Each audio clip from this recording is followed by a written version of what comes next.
The world knows it as Dream of the Red Chamber, a dream of red towers, a literary masterpiece, one of the four great classics of China.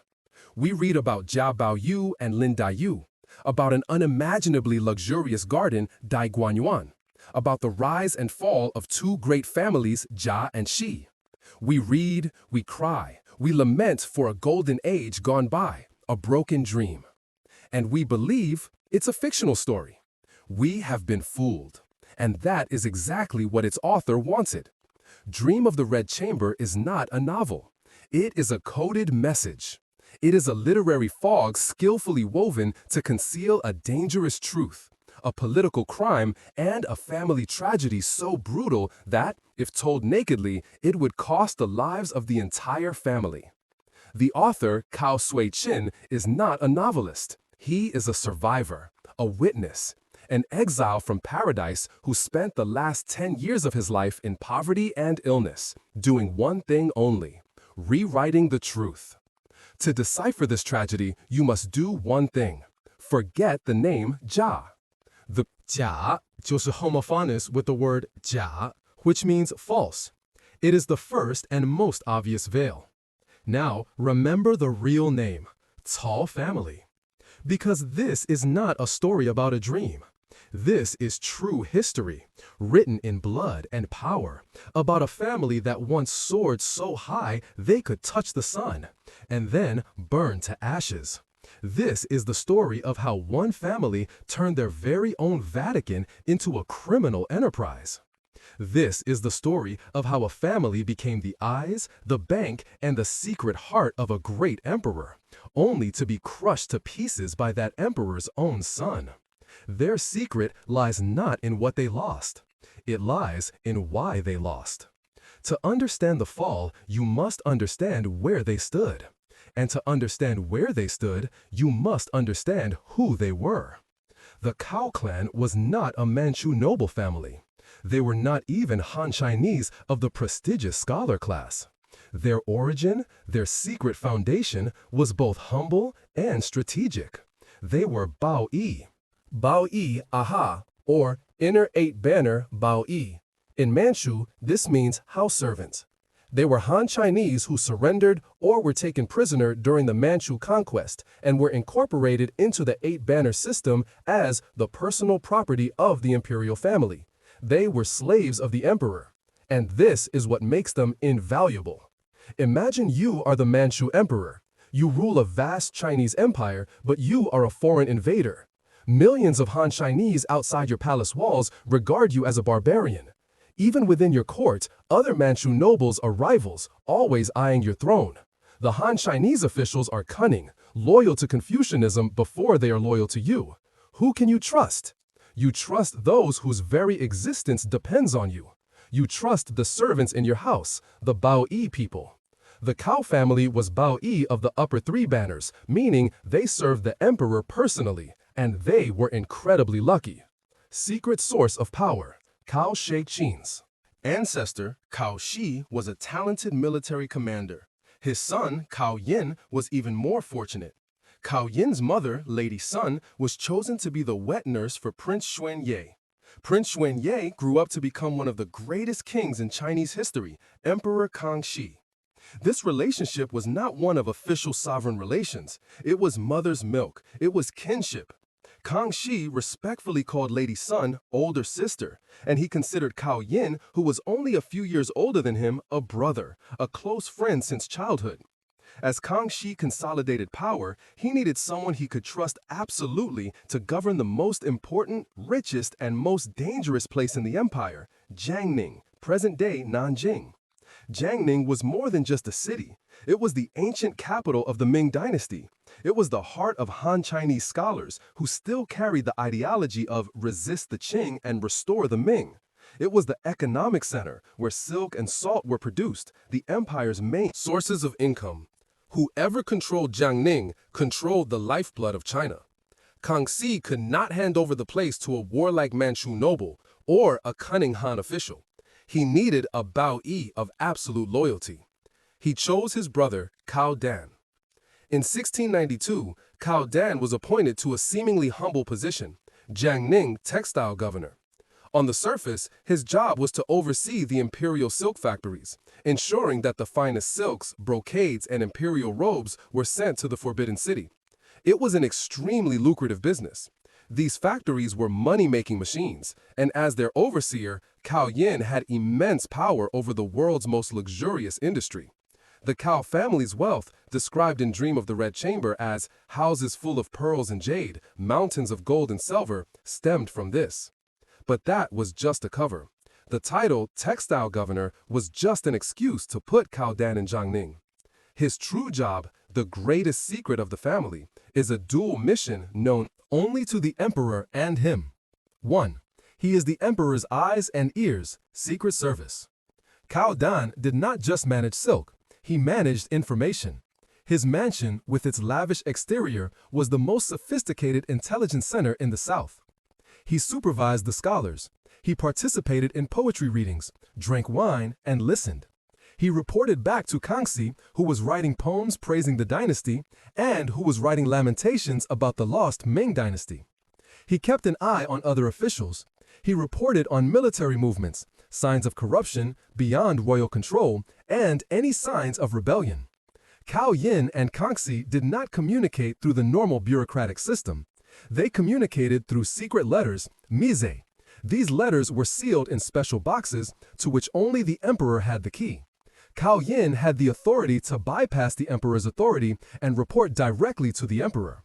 They were more than just friends. Cao Yin, a talented poet and scholar, was also Kangxi's literary partner. They discussed poetry and calligraphy together. This allowed Cao Yin to penetrate the Han elite in a way that no Manchu official could. He was both a policeman and a patron of the arts. 2. He is the emperor's secret banker. This was the most dangerous part, the part that sowed the seeds of their destruction. Kangxi was a great emperor, but he was also a man of costly political projects. His biggest project? The Southern Expeditions. Kangxi made 6 trips to the south. On the surface, they were inspection tours. In reality, they were the greatest demonstrations of force and political PR in history. It was his way of saying to the Han people in the south, I am not a barbarian. I am a Confucian emperor. I am here. These trips were unimaginably expensive.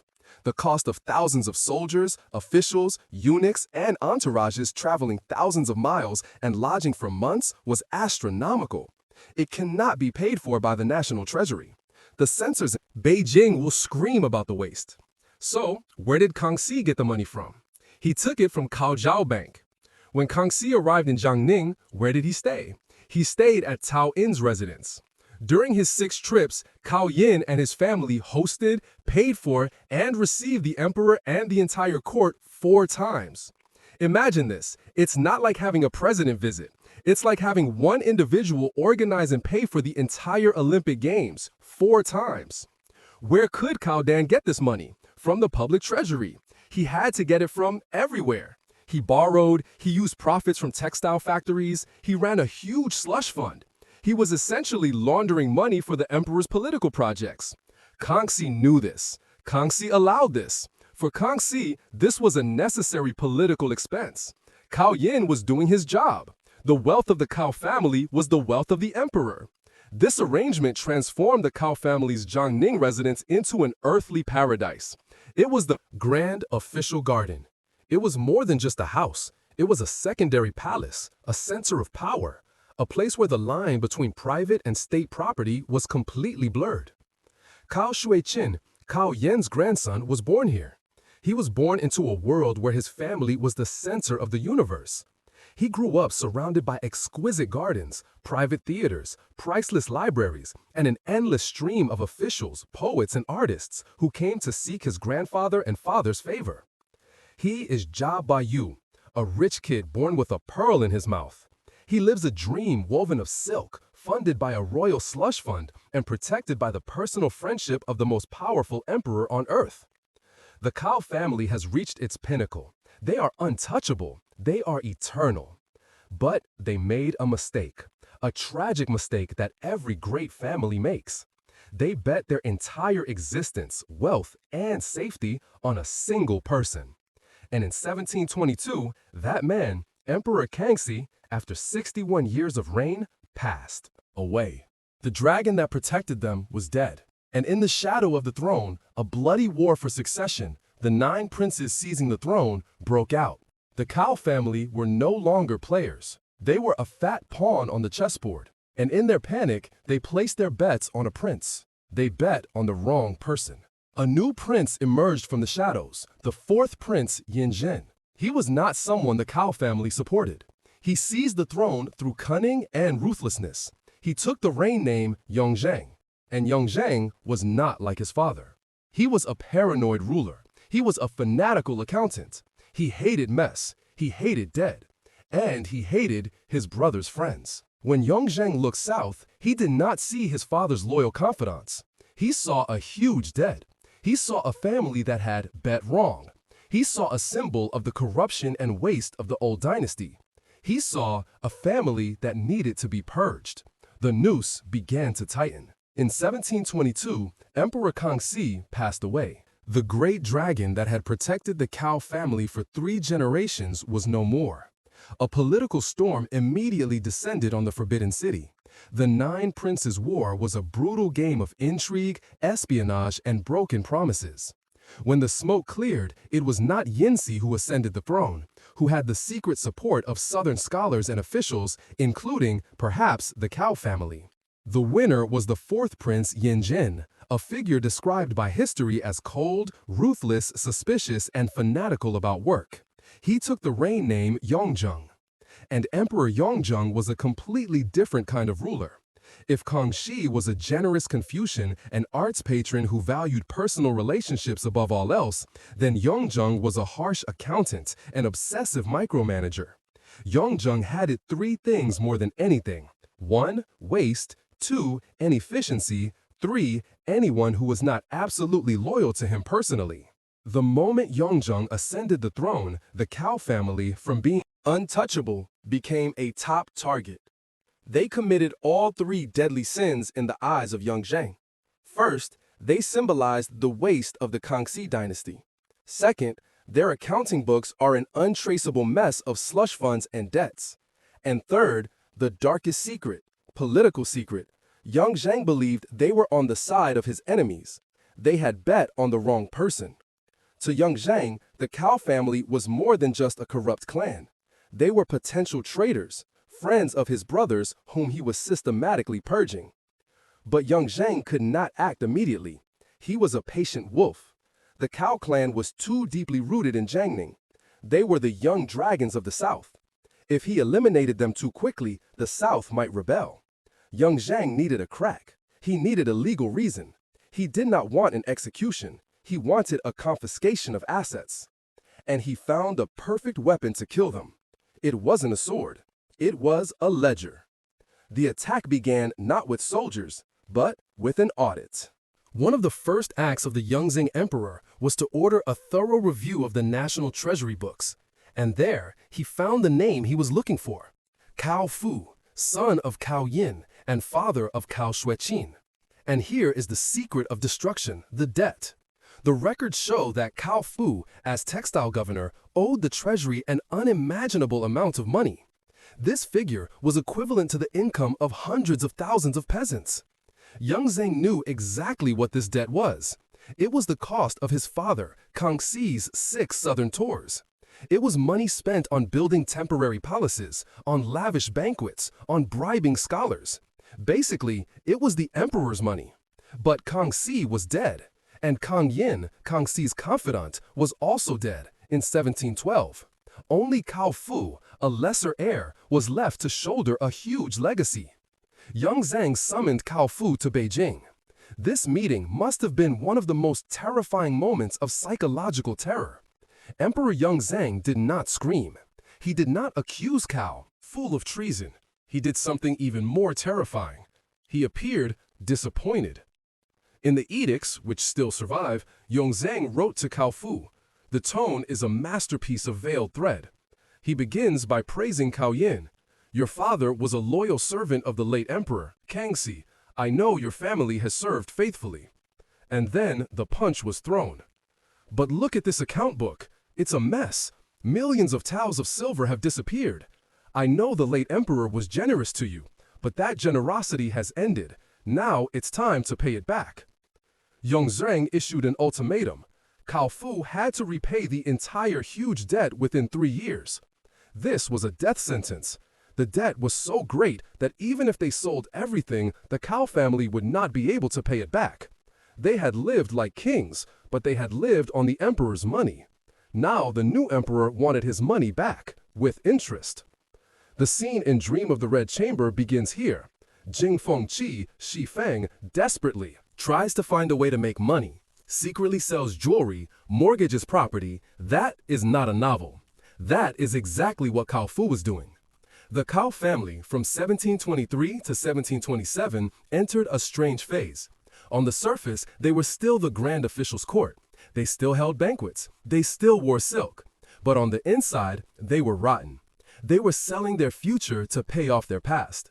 Cao Shuiqin, now a boy, is growing up in a world of terrible contrasts. Extreme luxury on the outside and secret panic and despair on the inside. He is witnessing the Jia mansion collapse in real time. Cao Fu did everything. He sent desperate letters to Yongzheng, letters filled with vile words. I am your majesty's slave. I am your majesty's dog. Please have mercy. He promised to pay. He begged for more time. Yongzheng, in his cruelty, played with his prey. He granted Cao Fu a favor. Good, said Yongzheng. I see you are trying. I will give you a chance. I will not remove you from office immediately, but I will send someone to help you. The emperor sent an overseer to Jiangning. This was a cruel move. This person was not there to help. He was there to supervise, to report, and to ensure that every penny the Cao family earned went straight into the Beijing treasury. The Cao family is now working to pay for its very existence. But Yongzheng didn't just want money. Money was just a tool. His real goal was power. He wanted to break the Jiangning network. He wanted to know who else the Cao family was loyal to. And this is where the fourth secret comes in, a secret that Cao Shuiqin has encoded in the novel, the secret war within the family.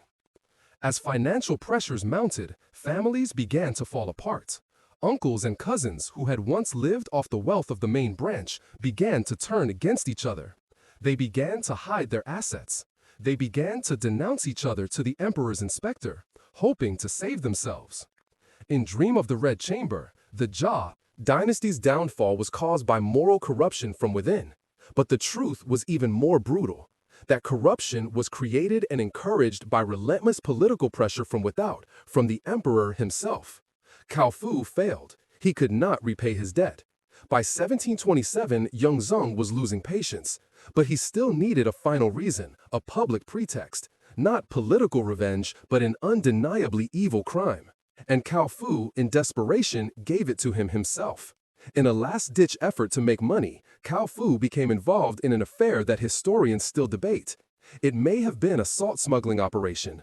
It may have been an attempt to hide his fortune by selling it to a friend. Or, and this is an intriguing theory, he made a fatal mistake. He attempted to send a secret memorial, like his father had, to beg for mercy. But he sent it the wrong way. Or the recipient, instead of the emperor, was an enemy. Whatever the reason, in December 1727, Yongzheng had his excuse. It wasn't treason. It wasn't a debt of 1,000,000 taels of silver. It was a lesser, administrative crime, disturbing a post station or false reporting, a petty bureaucratic crime. It's like arresting Al Capone for tax evasion. The family's death sentence was signed, not for their greatest sin, but for their smallest. Right after New Year's Eve 1728, according to the lunar calendar, Emperor Yongzheng issued a cold edict. He was out of patience. He no longer used a disappointed tone. He ordered, confiscate, Chaojia. Those two words ended a family that had existed gloriously for 65 years. Yongzheng sent one of his most trusted officials, a Manchu named Sui Hede, to Jiangning. Sui Hede was not an auditor. He was an executioner. One cold winter night, Cao Shuiqin, then about 13 years old, was sleeping in his magnificent mansion. He was probably dreaming of poems, of beautiful cousins, of a world that never ended. That dream was shattered by the sound of the main gate being broken. The imperial soldiers, not as guests, but as invaders, stormed into the grand palace. They didn't knock, they broke down. Imagine the horror. A 13-year-old boy witnesses brutal, heavily armed men storming into the women's rooms. The screams of the ladies, the maids, the sound of breaking glass, the sound of destruction. And then the most terrifying image, the seals. The soldiers carried imperial scrolls. They stuck them on everything, on doors, on chests, on silk warehouses, on Cao Yin's priceless library. The paper was a curse, a sign that said, "This no longer belongs to you. It belongs to the emperor."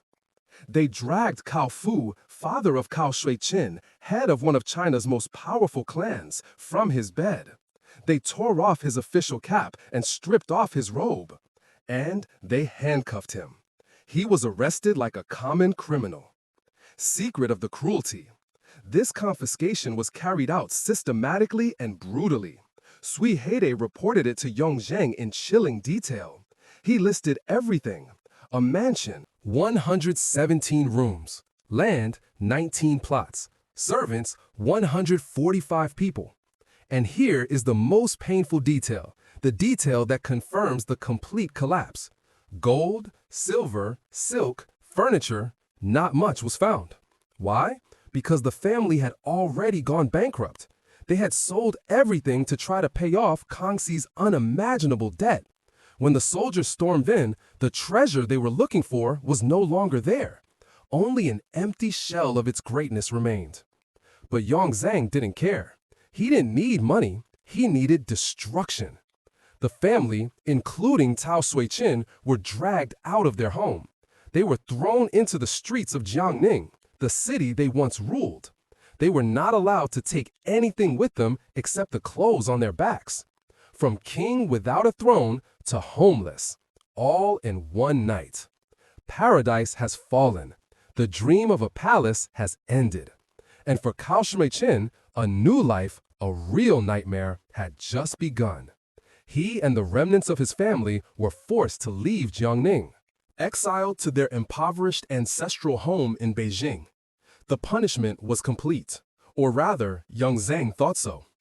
The emperor can confiscate property. He can burn books. He can imprison people. But there was one thing he could not confiscate. It was the memory of a 13-year-old boy, a memory that had seen it all, a memory that would carry out its revenge, not with swords, but with pens and ink. The third and greatest phase of the tragedy is about to begin, the phase of creation from the ashes. The confiscation, Chaojia, of 1728 was not an isolated event.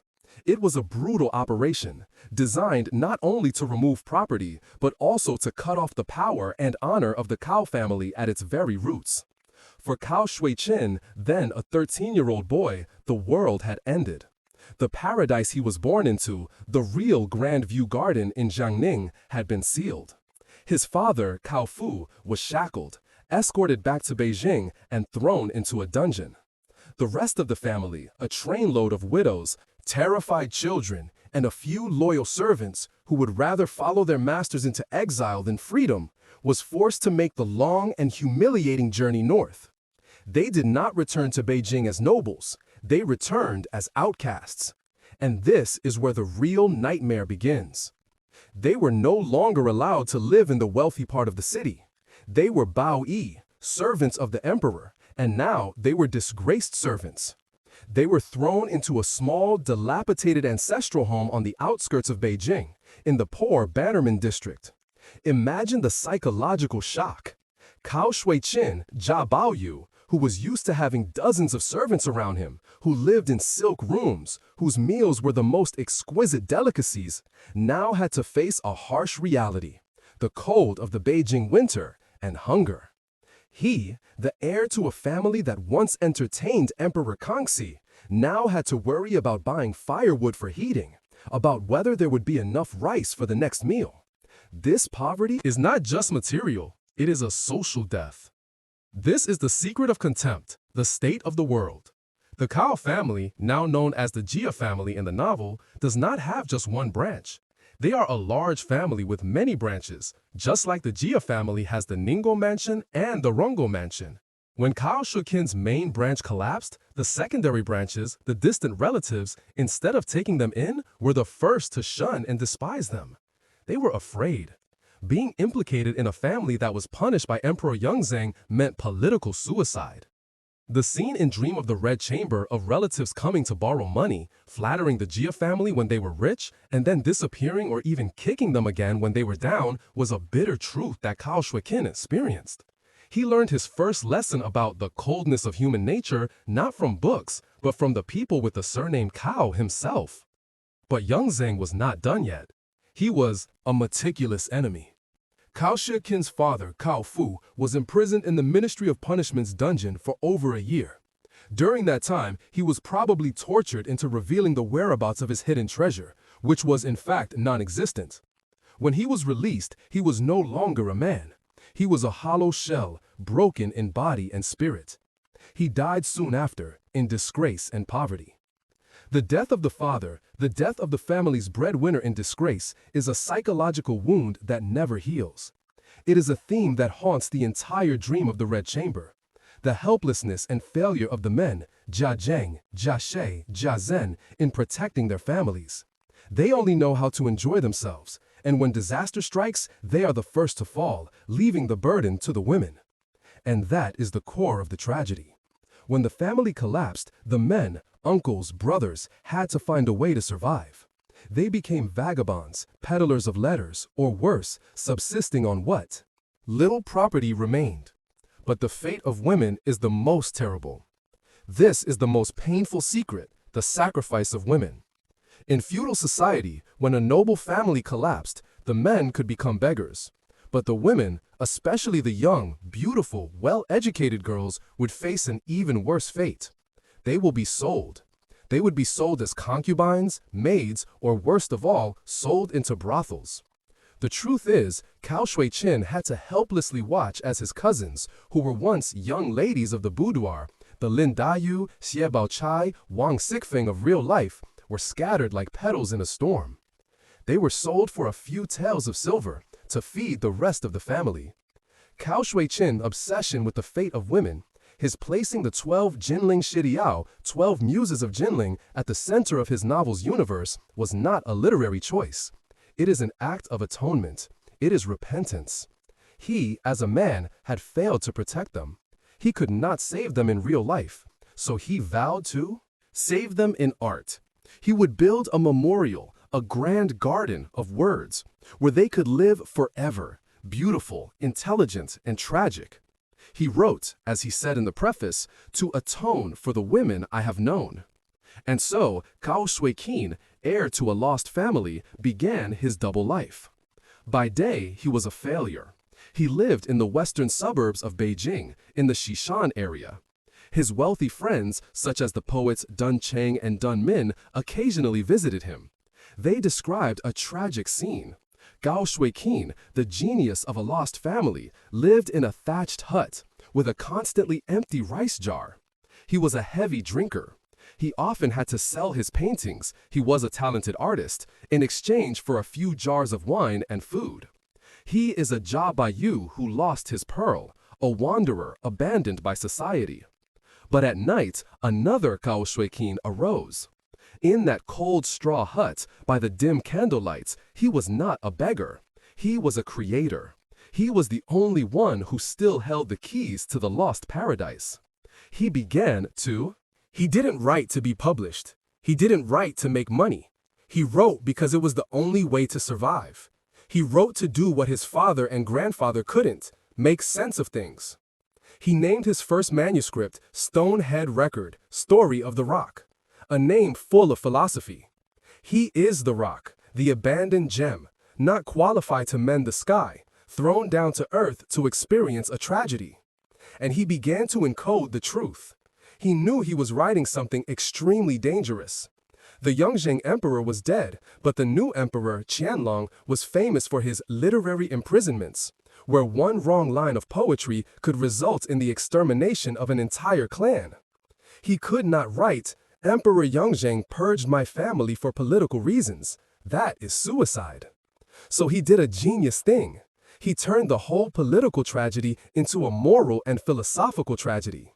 This is the secret of the concealment, literary code. The name game. As mentioned, the real Cao family becomes the false Jia family. The surname Cao, Cao, is a homophone for thatch, Tao, which he uses to thatch his house, a self-mockery. Huzhou, Lin Dayu's hometown, was a textile center. Zhen Xiyin is a homophone for hidden truth. Jia Yu Cun is a homophone for lies that survive. He's telling us from the very first page, this is a true story hidden in lies. The political whitewash. In the novel, the Jia family's downfall is a mystery. It comes slowly, then suddenly.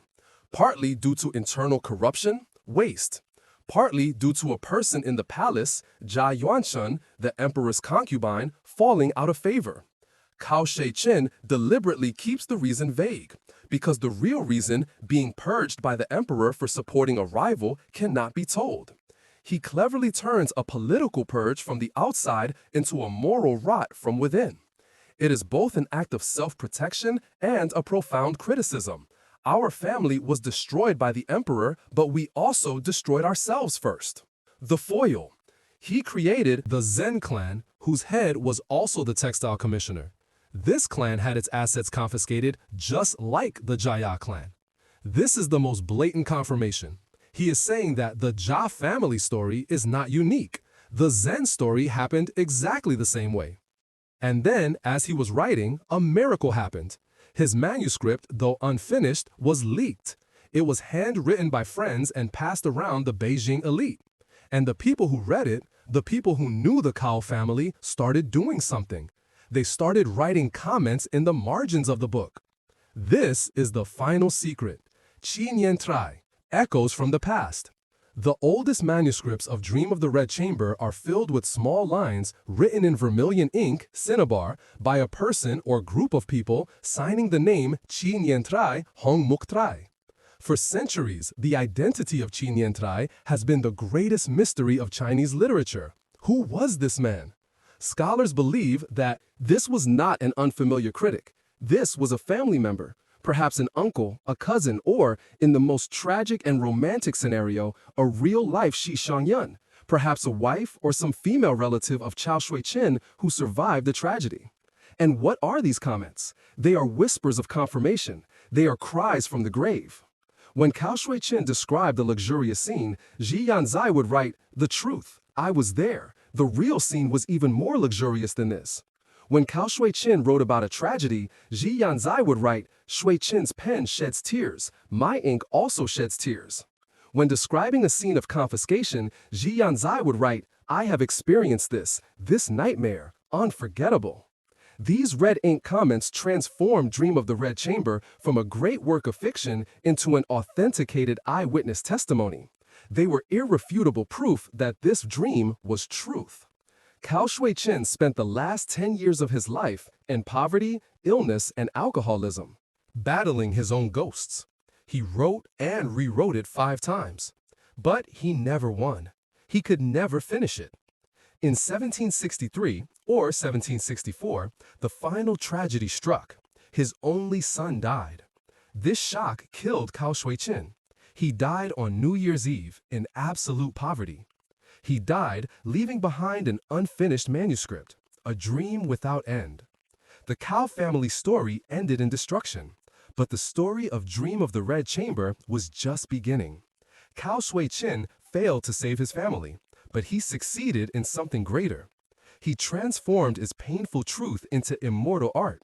He took the humiliation of a confiscation and turned it into a great dream. He took revenge on Emperor Yongzheng, not with a sword, but with a brush. Yongzheng won in history, but Cao Shuiqin won in literature forever.